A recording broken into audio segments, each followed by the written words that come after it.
sapagkat may sinabi ang Panginoon sa atin, mananagot tayo sa Kanya kapag silang api na ay tumaing sa Kanya.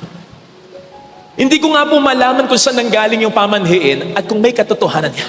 Yung kapag may pinatay daw at hindi pa sumusuko yung pumatay, maglagay daw ng sisiw sa babaw ng kabaong ng patay para daw makonsensya yung pumatay. May mga kaso na kapag natapos yung lamay, wala pa rin lumulutang na pumatay, wala pa rin nakukonsensya. Naku, totoo po. Yung iba, pati yung sisiw, inililibing kasama ng patay. Totoo, nilalagay sa loob ng kabaong. Kawawang sisiw. Walang kinalaman na damay. At kawawa rin yung patay. Gusto mong mamahinga. Paano ka mamamahinga? Sinamahan ka ng sisiw na maingay. And I don't know with you kung yan ay totoo.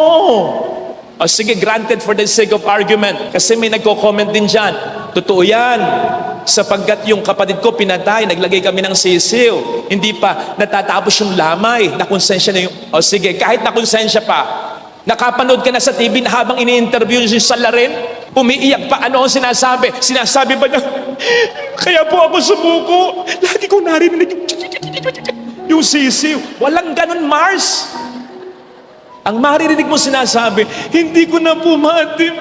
Inuusig po ako ng aking konsensya. Konsensya and conscience is not the chirping sound of that little chicken. Conscience is that little voice of God in our hearts. Men, kahit pa manok ang ilagay mo on top of the kabaong, umalis ka, ilang distance, hindi mo marinig yan. Pero kapag munting boses ng Diyos sa ating konsensya, kahit saan ka magpunta, kahit saan lupa-lupa, kahit lagi mong takpan ng iyong mga tenga, maririnig at maririnig mo siya. Napakarami ko ng karanasan ganyan. Sa kumpisal, ay, kala mong pinakamatigas natin kasi ang takal hindi ng kumpisal, nakapatay, lalapit at lalapit yan sa kumpisalan. Lalo na kung Katoliko yan. Lilipas ng maraming taon pero luluhod at luluhod sa Diyos. Totoo yun.